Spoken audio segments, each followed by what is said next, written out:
Good morning, students. Today's concept is internal architecture of 555 timer. Internal architecture of 555 timer. Already previous class lo meeru internal architecture just figure అయితే చూసారు. దాంట్లో pins గురించి pin డయాగ్రామ్లో pins గురించి explain చేసినప్పుడు ఈ architecture diagram వేసి explain చేయడం జరిగింది. అదే డయాగ్రాము సేమ్. దీన్నే బ్లాక్ డయాగ్రామ్ అని కానీ internal circuit of IC 555 timer అని కానీ పిలుస్తాము. సో ఇక్కడ మనకి ఇంటర్నల్ ఆర్కిటెక్చర్ ఈ విధంగా ఉంటుంది. సో దానికి సంబంధించి ఇది 8 పిన్ ఐసీ. 8 పిన్ ఐసీ మనం పిన్ డయాగ్రామ్ 8 పిన్ ఐసీ ఎలాగైతే చూసామో సేమ్ 8 పిన్స్ అన్నీ ఎలా కనెక్ట్ అయి ఉన్నాయి అవన్నీ కూడా ఇక్కడ చూడడం జరుగుతుంది. సో 8th పిన్ అనేది ఇక్కడ 8th పిన్ అనేది ప్లస్ VCC కనెక్ట్ చేసాం, అంటే పవర్ సప్లైకి కనెక్ట్ చేయడం జరిగింది. అలాగే ఇక్కడ ఫస్ట్ పిన్ గ్రౌండ్కి కనెక్ట్ చేసాం. ఈ గ్రౌండ్ VCCకి మధ్యలో 3 resistances 5K each 5K 3 resistances connect చేయడం జరిగింది. ప్లస్ VCCకి గ్రౌండ్కి మధ్యలో 3 రెసిస్టెన్సెస్ కనెక్ట్ చేసాము. ఆ 3 రెసిస్టెన్స్ వాల్యూస్ 5K. సో ఇక్కడ 2 కంపరేటర్స్ కనెక్ట్ చేయడం జరిగింది. నెక్స్ట్ ఇది కంపరేటర్ 1, ఇక్కడ కంపరేటర్ 2. సో ఇక్కడ నెగిటివ్ టెర్మినల్ ఆఫ్ కంపరేటర్ 1 ఇక్కడ 2/3 VCC కనెక్ట్ చేయడం జరిగింది. అలాగే పాజిటివ్ ఏదైతే ఉందో అంటే నాన్ ఇన్వర్టింగ్ టెర్మినల్ ఏదైతే ఉందో అది థ్రెషోల్డ్కి కనెక్ట్ చేయబడి ఉంది, అంటే 6th పిన్. అలాగే సెకండ్ కంపరేటర్ తీసుకుంటే ఇది కంపరేటర్ 2. ఇక్కడ నెగిటివ్ టెర్మినల్ ఏదైతే ఉందో అది ట్రిగ్గర్కి కనెక్ట్ చేయడం జరిగింది, అంటే సెకండ్ పిన్. అలాగే పాజిటివ్ టెర్మినల్ అనేది VCC/3కి కనెక్ట్ చేసాము. ఇక్కడ ఈ 3 రెసిస్టెన్సెస్ 5K అనేవి 3 రెసిస్టెన్సెస్ వోల్టేజ్ డివైడర్ని ఫామ్ చేస్తాయి. దాన్ని బట్టే మనం ఇక్కడ రిఫరెన్స్ వోల్టేజెస్ అనేవి కంపరేటర్ 1 దగ్గర రెఫరెన్స్ వోల్టేజ్ నెగిటివ్ టెర్మినల్కి 2/3 VCC, అంటే ఈ నెగిటివ్ టెర్మినల్ 2 రెసిస్టెన్స్ మధ్యలో కనెక్ట్ అయింది, 2/3 VCCకి కనెక్ట్ అయి ఉంది అని ఎలా చెప్పగలుగుతున్నారు? ఇక్కడ మనం వేసినప్పుడు అబ్జర్వ్ చేస్తే ఇది డైరెక్ట్ కనెక్షన్ ఇలా ఇచ్చాం, కానీ థ్రెషోల్డ్ మనం పైన ఇలా బబుల్ పెట్టాం, అంటే డైరెక్ట్ కాంటాక్ట్ లేదు. సో ఈ 2 రెసిస్టెన్సెస్ మధ్యలో ఒక రెఫరెన్స్ వోల్టేజ్, ఈ 2 రెసిస్టెన్స్ మధ్యలో ఒక టెర్మినల్ నెగిటివ్ టెర్మినల్ కనెక్ట్ చేసాము. సో దానివల్ల ఈ 3 రెసిస్టెన్సెస్ కూడా వోల్టేజ్ డివైడర్ని మనకి ఫామ్ చేయడం వల్ల ఇక్కడ రెఫరెన్స్ వోల్టేజ్ అనేది మీరు ఆల్రెడీ నేను వోల్టేజ్ డివైడర్ గురించి ప్రీవియస్ క్లాసెస్లో చెప్పాను. సో 2/3 VCC అనేది ఇక్కడ డెవలప్ అవుతుంది. అలాగే ఇక్కడ కంపరేటర్ 2 తీసుకుంటే పాజిటివ్ టెర్మినల్ అనేది డైరెక్ట్గా కనెక్ట్ అయింది ఎక్కడ ఈ 5K దగ్గర, అలాగే ఈ 5K దగ్గర ఈ 5Kకి మధ్యలో కనెక్ట్ అయింది ఈ పాజిటివ్ టెర్మినల్ అనేది. ఇక ట్రిగ్గర్ అనేది అబ్జర్వ్ చేస్తే మీరు పైనుంచి ఇలా పెట్టడం అంటే అర్థం ఏంటి దాని అర్థం? సో అది డైరెక్ట్ కాంటాక్ట్లో లేదు. సో ఈ 2 రెసిస్టెన్సెస్కి మధ్యలో ఈ పాజిటివ్ టెర్మినల్ అనేది ఉండడం వల్ల వోల్టేజ్ డివైడర్ అప్లై చేస్తే ఇక్కడ రెఫరెన్స్ వోల్టేజ్ అనేది VCC/3 అవుతుంది. సో ఇది కంపరేటర్ 1 టెర్మినల్స్, కంపరేటర్ 2 టెర్మినల్స్ సంబంధించి. సో ఇక్కడ ఈ కంపరేటర్ 1, 2 నుంచి వచ్చే అవుట్పుట్స్ ఏవైతే ఉన్నాయో అవి ఫ్లిప్ ఫ్లాప్కి ఇన్పుట్ అయ్యాయి. అవుట్పుట్స్ ఏవైతే ఉన్నాయో ఫ్లిప్ ఫ్లాప్కి ఇన్పుట్స్ అయ్యాయి. సో ఇన్పుట్ నుంచి మనకి ఫ్లిప్ ఫ్లాప్ యొక్క ఇన్పుట్స్ కనెక్ట్ చేసాము. అలాగే ఇక్కడ ఒక రీసెట్ పిన్ కూడా కనెక్ట్ చేసాము, అదే 4th పిన్ అనుకున్నాము. ఈ ఫ్లిప్ ఫ్లాప్ దగ్గర నుంచి వచ్చే అవుట్పుట్స్ ఏవైతే ఉన్నాయో SR వాల్యూస్ని బట్టి మనకి అవుట్పుట్స్ అనేవి డిపెండ్ అవుతాయి. అవుట్పుట్ అనేది Q, అది అవుట్పుట్ స్టేజ్ ద్వారా అవుట్పుట్ 3rd పిన్ ఏదైతే ఉందో ఆ పిన్కి కనెక్ట్ అవుతుంది. ఇక్కడ క్యూకి కాంప్లిమెంట్ క్యూ బార్. ఈ క్యూ బార్ అనేది 100 ఓం రెసిస్టెన్స్ ద్వారా, అంటే ఇక్కడ క్యూ బార్ అనేది క్యూకి కాంప్లిమెంట్. అక్కడ క్యూ 0 వస్తే క్యూ కాంప్లిమెంట్ 1 అవుతుంది, క్యూ 1 వస్తే క్యూ కాంప్లిమెంట్ 0 అవుతుంది. సో ఇలా మనకి ఈ క్యూ బార్ అనేది ఒక రెసిస్టెన్స్ ద్వారా ఒక ట్రాన్సిస్టర్కి కనెక్ట్ చేయబడింది. సో ఈ ట్రాన్సిస్టర్ యొక్క కలెక్టర్ అనేది డిశ్చార్జ్ పిన్కి కనెక్ట్ చేసాము. సో ఈ ఎమిటర్ అనేది డైరెక్ట్గా గ్రౌండ్కి కనెక్ట్ అయిపోయింది. సో ఇది ఇంటర్నల్ ఆర్కిటెక్చర్ గురించి. ఇది వర్క్ చేసే విధానం ఏంటో చూద్దాం. ఇక్కడ మనకి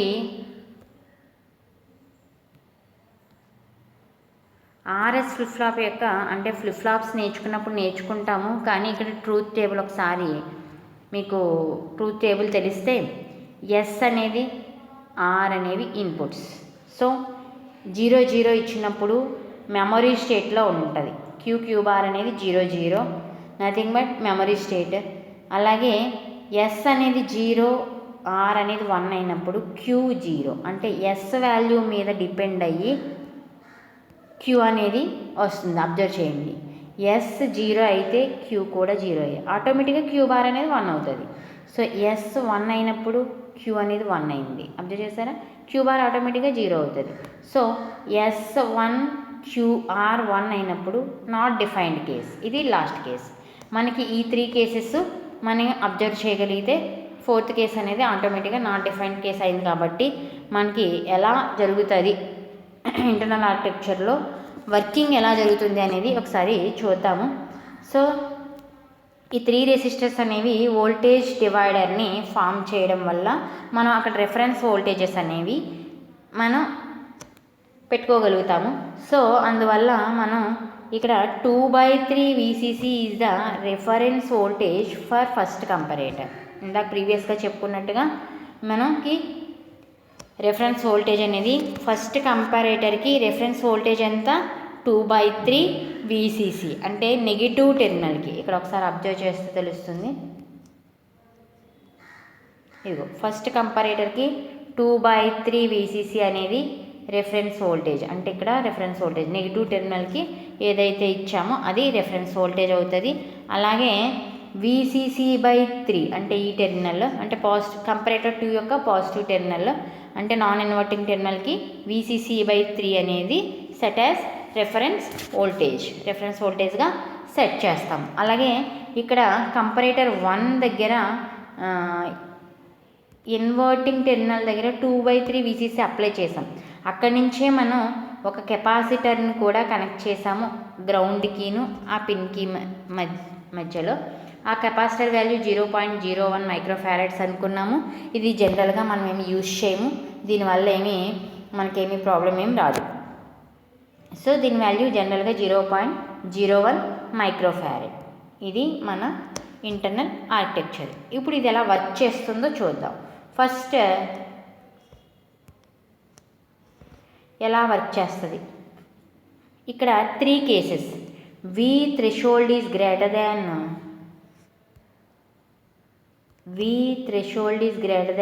2/3 VCC.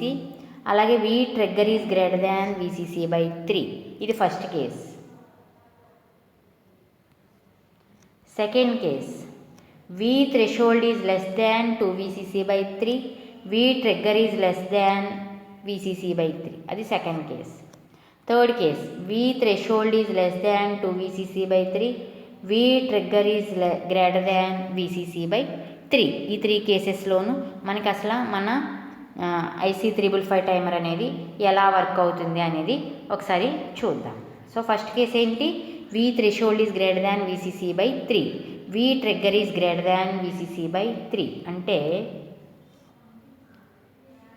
V threshold అంటే పాజిటివ్ టెర్మినల్ దగ్గర ఏదైతే ఉందో అది, అంటే పాజిటివ్ టెర్మినల్ దగ్గర గ్రేటర్ దాన్ 2 VCC/3, అంటే నెగిటివ్ టెర్మినల్ దగ్గర ఉన్నదానికంటే థ్రెషోల్డ్ పిన్ దగ్గర ఉన్న వోల్టేజ్ ఎక్కువగా ఉంది. నథింగ్ బట్ పాజిటివ్ టెర్మినల్ దగ్గర ఏ వోల్టేజ్ అయితే ఉందో ఆ వోల్టేజ్, అంటే హై వాల్యూ ఉంటే హై వాల్యూని రిప్రజెంట్ చేస్తుంది, లో వాల్యూ ఉంటే లో వాల్యూని రిప్రజెంట్ చేస్తుంది అవుట్పుట్లో కంపేర్ చేసి.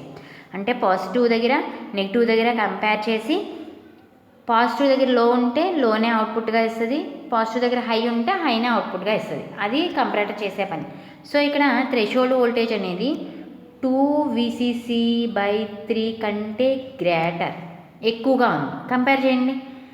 నెగిటివ్ టెర్మినల్ దగ్గర ఎక్కువ ఉందా, పాజిటివ్ టెర్మినల్ దగ్గర ఎక్కువ ఉందా? అంటే థ్రెషోల్డ్ పిన్ దగ్గర ఎక్కువ వోల్టేజ్ ఉంది, అంటే ఎక్కువ ఉంటే హై కాబట్టి కంపారేటర్ 1 యొక్క అవుట్పుట్ ఏమవుతుంది? 1 అవుతుంది. అలాగే V trigger is greater than VCC/3 అంటే ఇక్కడ V trigger is greater than VCC/3. Observe చేయండి, పాజిటివ్ టెర్మినల్ దగ్గర VCC/3 మాత్రమే ఉంది. నెగిటివ్ టెర్మినల్ దగ్గర మనం కంపారేటర్ 2 దగ్గర చూస్తున్నాము. సో నెగిటివ్ టెర్మినల్ దగ్గర VCC/3 కంటే ఎక్కువ ఉంది, అంటే కంపేర్ చేసినప్పుడు పాజిటివ్ టెర్మినల్ దగ్గర లో వాల్యూ ఉన్నట్టు. అంటే కంపారేటర్ 2 దగ్గర అవుట్పుట్ ఎంత వస్తుంది? 0 వస్తుంది. మనం ఇక్కడ 1 వచ్చింది, ఇక్కడ కంపారేటర్ 2 యొక్క అవుట్పుట్ 0 వచ్చింది. దాన్నే RS ఫ్లిప్ ఫ్లాప్కి ఇన్పుట్గా ఇచ్చాం. ఇందాక మనం ప్రీవియస్గా చూసినప్పుడు ట్రూత్ టేబుల్ అబ్జర్వ్ చేస్తే S0R1 అంటే S0R1 అంటే ఏ కేసు? Second case. 0 1 క్యూ ఏమవుతుంది?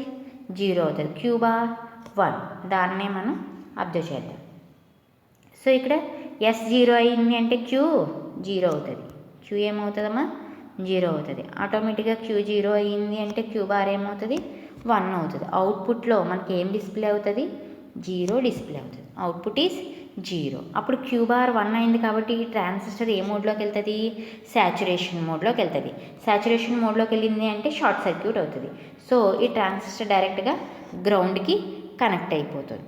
సో ఈ 7th పిన్ గ్రౌండ్కి మధ్యలో మనకి షార్ట్ సర్క్యూట్ ఉండడం వల్ల మొత్తం సర్క్యూట్ అంతా కూడా ఈ కింద డిశ్చార్జ్ అయిపోయి మనకి గ్రౌండ్కి కనెక్ట్ అయిపోతుంది. ఇది ఫస్ట్ కేస్. సెకండ్ కేస్ ఏమనుకున్నామమ్మా? V threshold is less than 2VCC/3, V trigger is less than VCC/3 అంటే రెండు లెస్ దాన్సే. సో అప్పుడు ఏం జరుగుతుంది అనేది చూద్దాం. మళ్ళీ ఆర్కిటెక్చర్ దగ్గరికి వచ్చేసేయండి. ఇక్కడ ఏమవుతుంది? V threshold is less than 2VCC/3, అలాగే V trigger is less than VCC/3. అంటే చూడండి, ఇక్కడ నెగిటివ్ టెర్మినల్ దగ్గర 2VCC/3 ఉంది, ఇక్కడ లెస్ దాన్ 2VCC/3 ఉంది. అంటే పాజిటివ్ దగ్గర లో వాల్యూ ఉంది. కంపారేటర్ 1 యొక్క అవుట్పుట్ ఏమవుతుంది? లో, నథింగ్ బట్ అవుట్పుట్ 0. సో అలాగే వి ట్రిగ్గర్ దగ్గర మనకి లెస్ దాన్ VCC/3 ఉంది. పాజిటివ్ దగ్గర ఎంత ఉంది? VCC/3 ఉంది. అంటే VCC/3 హై కదా, అంటే కంపారేటర్ 1 దగ్గర పాజిటివ్ టెర్మినల్ దగ్గర హై వాల్యూ ఉంది, అంటే అవుట్పుట్ ఏమవుతుంది? 1 వస్తుంది. S1R0 అంటే S ఏదైతే అదే Q వాల్యూ అవుతుంది అనుకున్నాం కదా. సో అంటే Q1, Q⁴ ఏమవుతుంది? ఆటోమేటిక్గా 0. ఈ అవుట్పుట్ దగ్గరికి Q ట్రాన్స్ఫర్ అవుతుంది. Q వాల్యూ 1 కాబట్టి 1 ట్రాన్స్ఫర్ అయింది. సో ఇప్పుడు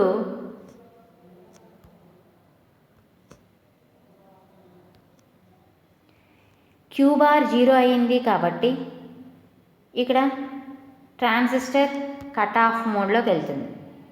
Q1 అనే ట్రాన్సిస్టర్ కట్ ఆఫ్ మోడ్లోకి వెళ్తుంది. అప్పుడు మనకి ఎక్స్టర్నల్గా కనెక్ట్ అయ్యి ఉన్న కెపాసిటర్, అంటే డయాగ్రామ్లో మనకి డిస్ప్లే చేయలేదు కానీ ఎక్స్టర్నల్గా ఒక కెపాసిటర్ మనకి ఇక్కడ కనెక్ట్ అయి ఉంటుంది. అది త్రూ ఈ RC నెట్వర్క్ ద్వారా ఇక్కడ ఉన్న ఇక్కడ ఉన్న C కెపాసిటర్ ద్వారా RC నెట్వర్క్ ద్వారా ఈ 7th పిన్ అనేది ఛార్జ్ అవ్వడం జరుగుతుంది. సో ఇది మనకి సెకండ్ కేస్ మీకు కావాలంటే ఇక్కడ చూడండి. Second case S ఏమనుకున్నాము? 1 అయింది అనుకున్నాము, అంటే Q ఏమవుతుంది? 1 అవుతుంది. సో దాన్ని బట్టి మనం క్యాలిక్యులేట్ చేయడం జరిగింది. నెక్స్ట్ కేస్ ఏంటి? V threshold. Next case third case, V threshold is less than 2VCC/3, V trigger is greater than VCC/3. ఇది థర్డ్ కేస్. సో ఈ థర్డ్ కేసులో ఏమవుతుందో చూద్దాం. మనం ఆర్కిటెక్చర్ దగ్గరికి వచ్చేద్దాం. సో వి థ్రెషోల్డ్ అనేది 2VCC/3 కంటే తక్కువగా ఉంది, లెస్ దాన్ 2VCC/3. అలాగే V trigger is greater than VCC/3. అంటే ఇది లెస్ దాన్ ఉంది కాబట్టి ఇక్కడ 2VCC/3 ఉంది, దానికన్నా తక్కువ ఉంది అంటే కంపరేటర్ 1 పాజిటివ్ టెర్మినల్ దగ్గర లో వాల్యూ ఉంది, అదే అవుట్పుట్లో వస్తుంది కదా, అంటే 0. అలాగే కంపరేటర్ 2 దగ్గరికి వచ్చేసేయండి.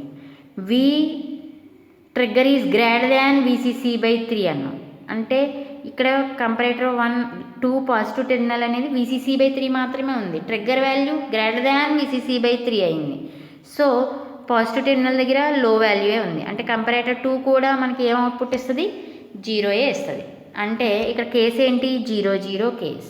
0 కేస్ అంటే ప్రీవియస్గా అంటే మెమరీ స్టేట్, ఫ్లిప్ ఫ్లాప్ అనేది మెమరీ స్టేట్లోకి వెళ్ళిపోతుంది. Memory state in the sense ప్రీవియస్గా ఏవైతే వాల్యూస్ ఉన్నాయో ఆ వాల్యూస్లే అవుట్పుట్లో డిస్ప్లే అవుతాయి. ఇది మనకి third case. This is all about inter architecture of simplified timer as well as working. Thank you.